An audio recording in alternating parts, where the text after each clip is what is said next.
What is good? Osiris here, stuck in the middle. Thank you for joining. You might ask, why would I subscribe to Tim Pool's website? And even on Twitter, I'm a super follower, which has been controversial. People have clowned me for that in the past, but I'm on Twitter a lot, and I'm a supporter of Tim Pool. And the reason why I fund money for Tim Pool, no different than maybe why you might have done a super chat on my channel or donated. It's because you want to help that creator do more and then slowly get bigger and bigger. Hopefully that creator reinvests. Like, for example, I'm trying to reinvest in a little studio area so I don't have to use a green screen, for example. Tim Pool's on another level though. Let's take a look at a boss like Tim Pool does with that loot. I fully support it, and that's why I donate to him and subscribe to his website, and he has good content on there too. The after hour shows are great. What you're watching right here in the background is a billboard. This billboard is it's in New York, outside of Times Square. Obviously very busy area, even after the pandemic, all that kind of stuff. People will walk by.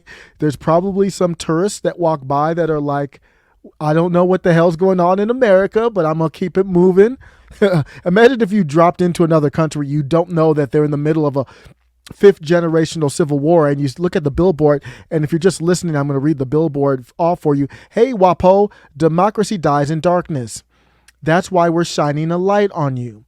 Let me bring it back again. Hey, WaPo, democracy dies in darkness. That's why we're shining a light on you.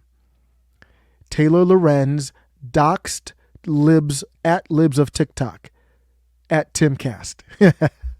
So cool, so awesome. And this is a cultural battle, and that's why he did it. Tim Pool tweeted, the Washington Post and Taylor Lorenz doxed Libs of Tik Tok. If you don't know what happened, go back a few videos in this channel. You'll see the story. They included a link to private work details and an address listed as Lib's private home. They lied about it, so I got an ad in Times Square calling them out. Shout out from Timcast to the Boring Company, Daily Wire. They're really doing a lot of work in this cultural battle. They already had a billboard. Tim Pool on Twitter was like, hey, I might need to buy a billboard. And Jeremy Boring hit him up on Twitter in public, a public tweet, said, hey, I'll go half on it with you. People out here still saying Twitter doesn't mean anything. We're watching bosses link up and have open discussions on Twitter. Twitter got taken over on Twitter, basically, with Jack Dorsey and Elon Musk. It not only does it matter, it matters more than I even thought it mattered. And I always thought it mattered. And then Tim Pool has the receipts. This guy I really like how he operates. Everybody makes mistakes, but he is very conscious on making sure I have the receipts. I can back up what I say. He's not one who's going to say something like this. If you aren't following it, I've followed it. I've talked about this, but if you're not following this, you might think, oh, Tim Pool will just say something out of his ass. If you don't know Tim Pool, ridiculous. He is not one. If you're going to sue him, it's probably you're going to have all your ducks in a row. So here's the proof. It's in the archives. You click the archive. You take a look at the Washington Post article from Jeff Bezos up top, more than Taylor Lorenz. Billionaire Jeff Bezos. They talk about Elon Musk buying Twitter and the threat. We just had Jeff Bezos, a billionaire, owns the Washington Post, has a writer on his newspaper who openly doxed the address, personal details of a private citizen. And there's absolutely no reason for that. You read a lot of articles in the Washington Post, they'll say, I won't even give you the real name of this person because they're a protected group or something like that. Libs of Tik Tok, who runs this account that they wanted to reveal, they are just a normal citizen. They're not a public servant. They're not a government actor. The big sin that they used to justify the doxing was that they attended the Capitol rally on J6. So there's absolutely no reason to be posting the private details. Well, I'll read more. You can argue the name.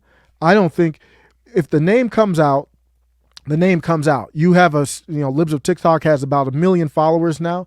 You can't hide the name, period. But Washington Post didn't have to be the one to amplify it. And then private details. Then they lied about it. That's what really got Tim pissed off. Is he reached out to them. He doesn't just randomly. He says, I've reached out to her before. She's responded. I respond to her. I'm cordial with her. It's a business thing. But when I asked you, well, you did link the private details here. You said you didn't dox, but you did put the link to the private, real estate address, the business address, which ends up to be allegedly her private home address. And we know there's all these wackadoos out here doing all kinds of nonsense in the world right now. So we know that's a threat. That can be a threat. People who weren't even the right libs of TikTok that had the same name were getting threats. And then when Taylor Lorenz responded and apologized, she didn't say, don't attack anybody. She just said, that's the wrong person you're attacking. She didn't say, hey, don't even attack the real one. No. She said, just don't attack the fake one. Just a tacit approval of she calls this violence. If this is violence, then she promoted violence as well. It doesn't fit my definition, but if I'm using their terms. So this got heated. This is a heated thing right here. I think I'm on Tim's side 100%. Some, asshats on here say, I'm not seeing anyone's private contact information anywhere. You understand what doxing is, right? Well, you don't. Have you done any work? The link he literally put the link right there. I'm not going to put it on this video because I'm not doxing again, but Bryce said, I know it's hard. And then he has a video of it. I'm not going to show that. But we're like, dude, the video's right there. Jive Turkey says, why do all of you effeminate pudgy types always think you guys have a got you moment with no understanding of the issue at hand? I thought that was kind of funny. Well, Taylor Lorenz came through and kind of replied to Tim Pool. Let's look at that. That interaction was very, very interesting. The interaction that Taylor Lorenz had, she called out Tim Pool. And she said, Tim Pool and the CEO of the Daily Wire took out a giant billboard in Times Square today in an attempt to discredit my reporting on Libs of TikTok. That's not what happened. I mean, that's an opinion when you say discredit. The billboard is very specific. It didn't say Taylor Lorenz did terrible reporting. No, it just says Taylor Lorenz doxed Libs of TikTok. Now, you could argue that discredits you as a journalist because you're doxing private citizens that with no value to the story. Her address brings no value to the story. You removed it because you knew it brought no value to the story, and then you lied about it. So he's not discrediting your reporting. I would say he is discrediting you in general.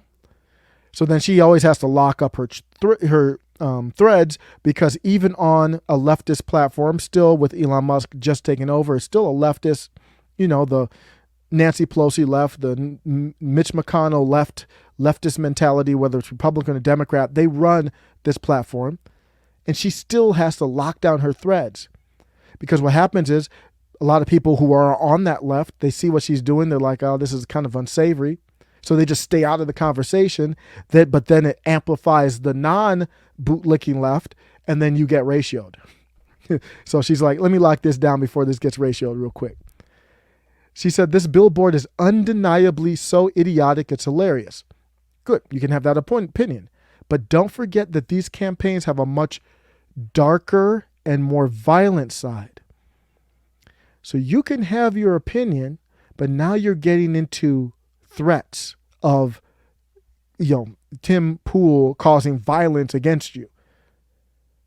So if you want to do that, that's fine. But then that means what you did with Libs of TikTok is the same thing.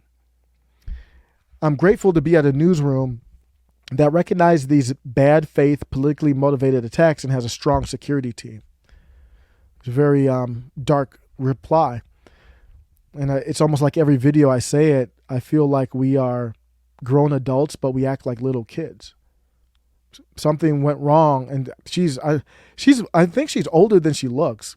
But the reason why her age is irrelevant, the reason I'm bringing that up is I'm just wondering, like, she's not the young generation, I don't think. Let me look up how old she is real quick. Taylor Lorenz, because there was some debate about her age on there. And the reason why I'm looking it up is because I'm always talking about the Zoomers and stuff like that. She's 37, I think. Okay. So she's just a little bit younger than me. But I'm 44. But something went wrong when we raised this generation, or when she's not that far from me, when we were raised. Something went wrong. We don't act like adults. That's not a post from an adult. That's a post from someone who has a slanted point of view and is disingenuous and acts like a little kid. Tim Pool replies to her. He says, I'm not discrediting your reporting. I've repeatedly said it was justified in publishing a name. We can argue the merits. So Tim is very specific. I didn't discredit your reporting. He said it's justified. I think the reporting on the account in general is justified.